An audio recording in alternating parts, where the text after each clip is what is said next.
Hello,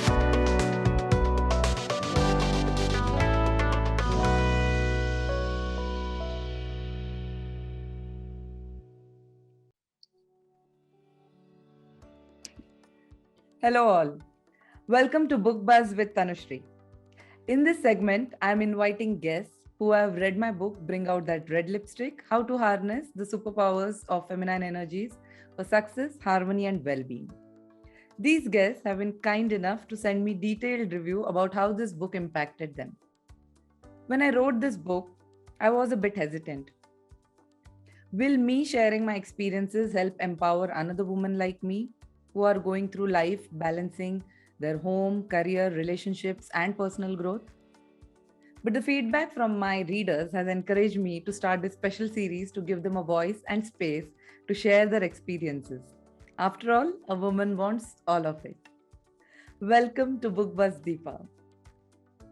Hi, Tanu. Hi. It's so good to discuss your book with you. I'm excited. Thank you for taking time out. It's really good. And I am so glad that you could take time out. I have been wanting to speak to you from some time, and this has been a good reason for me to catch up with you too. So let me introduce Deepa Shri.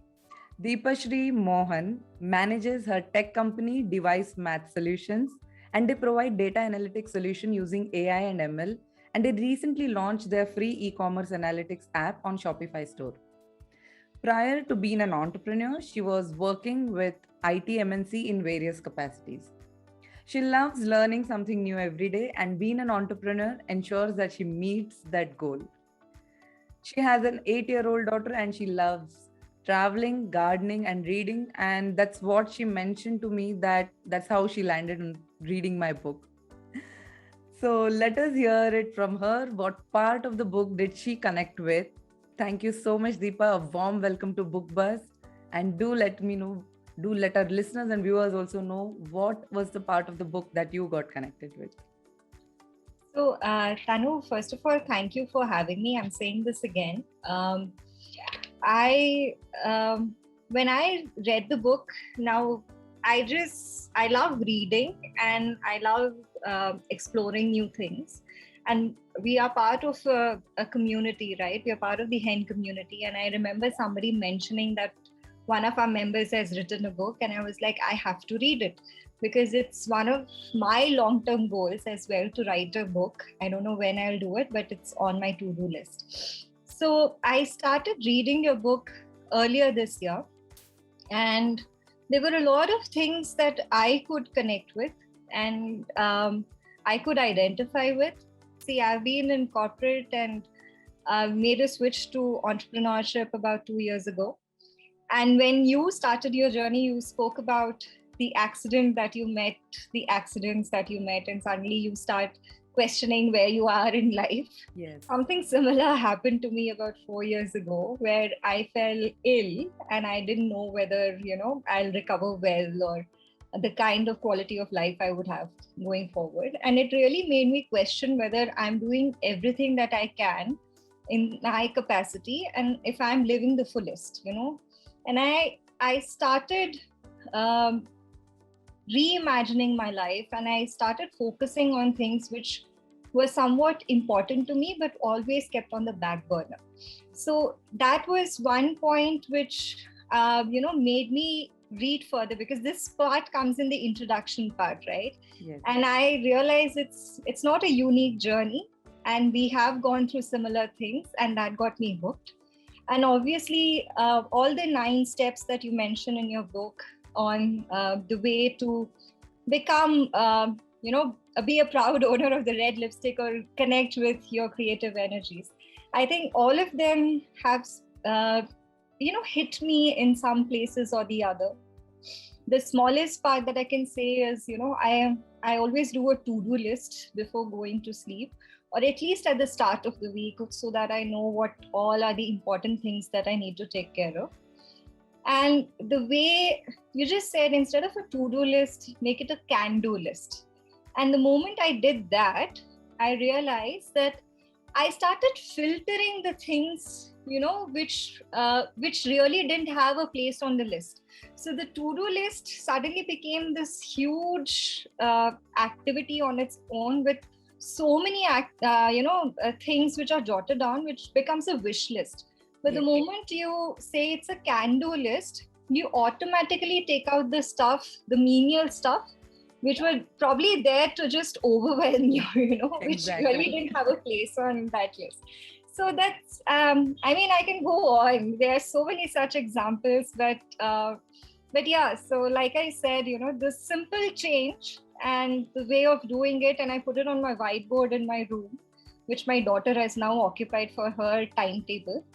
But that simple change, and I could see that I started approaching my work differently and started feeling a little less overwhelmed. When I was looking at stuff, I wasn't thinking, oh, I've got a zillion things to do.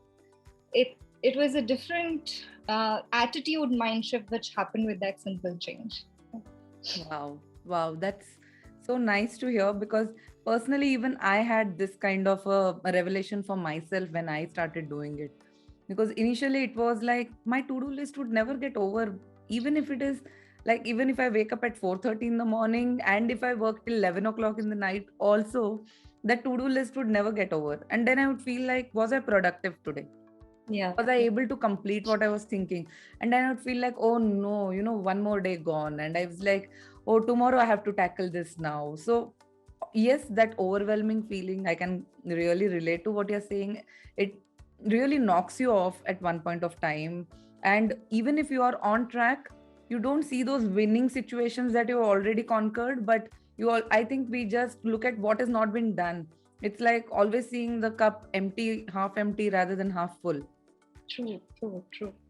And how did this change in the mindset help you, work with your family or in your workplace? Where did it affect you when you started working There on were this a part? few things which I feel that I arrived at a realization, especially since last year, because I'm a person who likes to do focus works.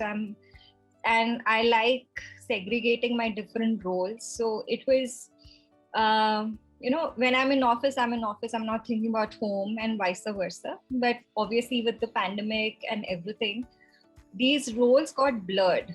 Yes. And last year, I was exhausted physically, mentally, emotionally with all those things. And we also, at our family, we went through the COVID crisis ourselves, right? So it was a huge thing that happened, transforming thing that happened. And I decided that my approach to things have to change. I cannot keep doing 100 things at the same time. There has to be a way in which, I can streamline what I need to do and focus on those things. And there are always going to be distractions because we play multiple roles, especially women, I feel.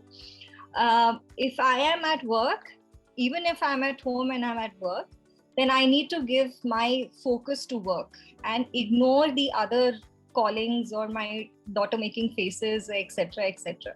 Because that is when I can shine at the thing that I have taken up. Otherwise, I just get distributed amongst all these other tasks, and there is no one thing which is completed as per my satisfaction. I'm not aiming for perfection, but even then, that joy of, or that contentment of, completing a task is not there, because it's just about, oh, okay, now I finished this, now I need to do this, now I need to do that, I have to cook, I have to clean, I have to do this. So that kind of bifurcation or partition between tasks, that mindset has happened gradually. And what I read reinforced what I was arriving at. So the two things complemented each other and probably came together, at the right time for me. So it just underscored where my mind was leading me, I would feel. Thank you. Thank you for sharing that. And I think most women would also agree to what you said, understanding the situation, because last year, whenever the pandemic started off, I think it was a huge crunching point for women, because as it is, they were trying to handle too many roles, and now there were no boundaries. There was almost like we were spreading ourselves thin. Yes. And yes, the men were also trying to help out to a certain extent, but it took some time for them to realize that, this is the space where we need to pitch in now. And but yes, there are a lot of lessons learned, and it's great that what you realized for yourself about segregating those spaces, about work, about spending quality time with the children, with the family, or giving yourself that personal time where you can recover, you can heal, you can recuperate, because it makes a huge difference if we don't pamper ourselves enough.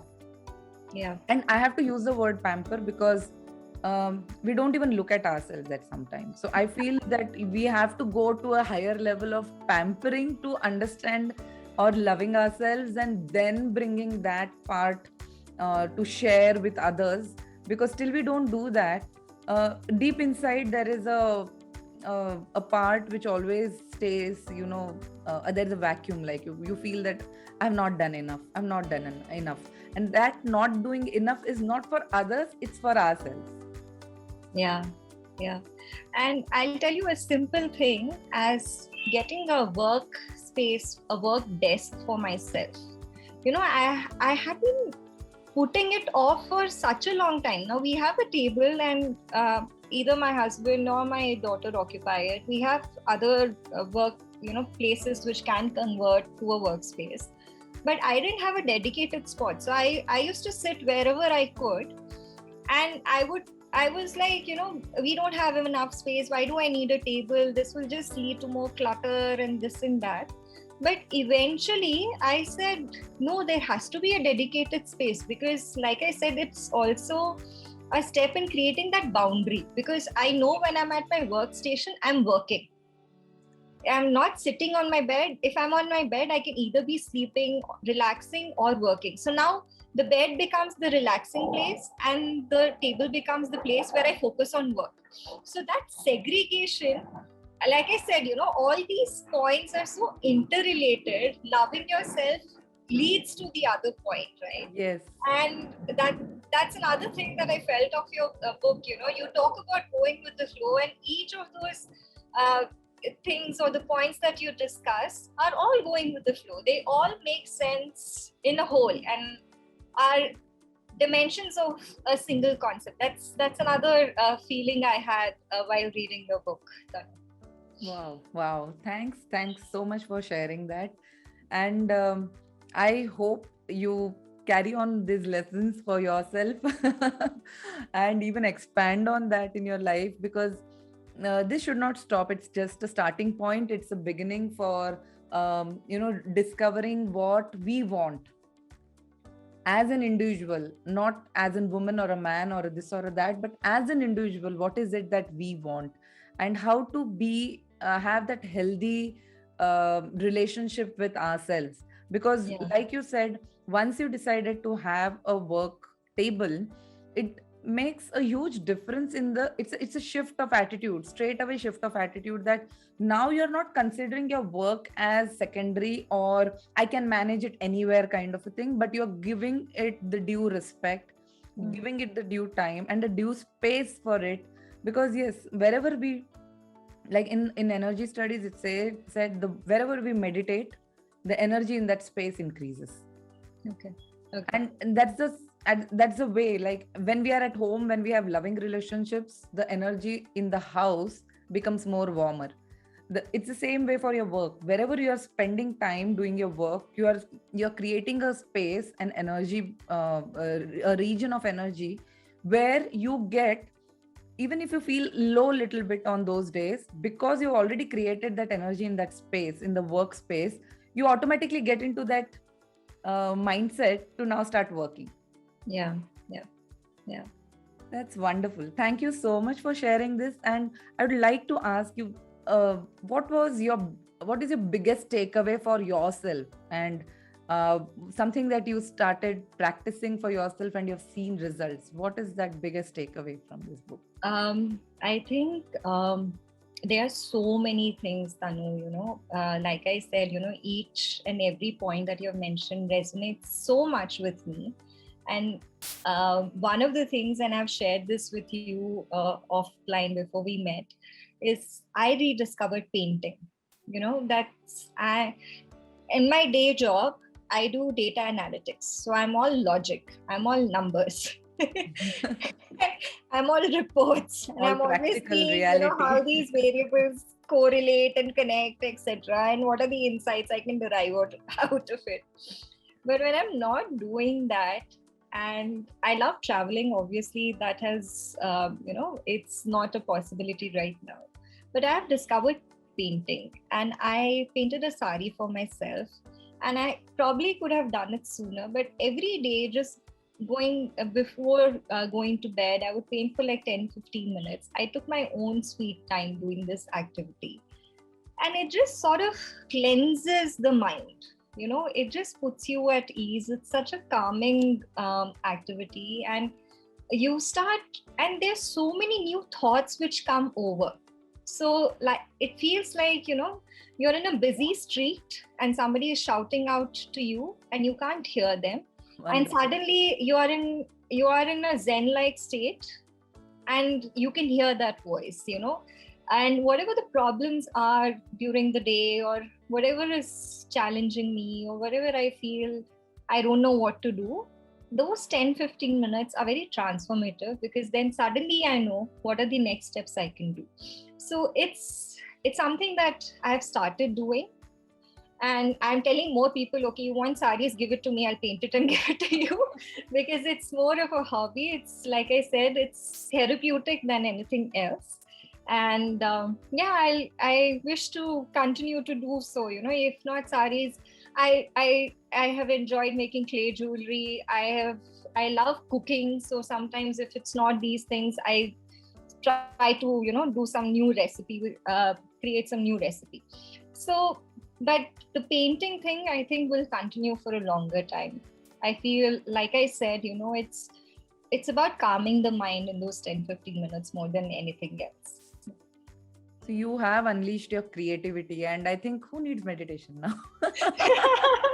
That is my meditation. I feel that is my Absolutely. meditation. And Yeah. people have this myth that meditation means you have to sit and not have thoughts. But I think when you can do this so simply by just going back to a hobby or to a creative activity that you already must have done sometime in your life, and just go back, connect to it, and just stay in that zone for, like you mentioned, even 10-15 minutes makes a huge difference. It does. Just imagine just half an hour every day for yourself. You don't have to do yoga, you don't have to run, you don't have to gym, you don't have, I'm not saying that this is a replacement for that, but the feeling, the emotion, the thoughts and the feeling that comes, that I think is I can relate to what you said, because uh, I can really, when you said that, you are like on a busy street and somebody is, calling you and you don't even know what's happening around you. I have been in that zone for a couple of years, and it is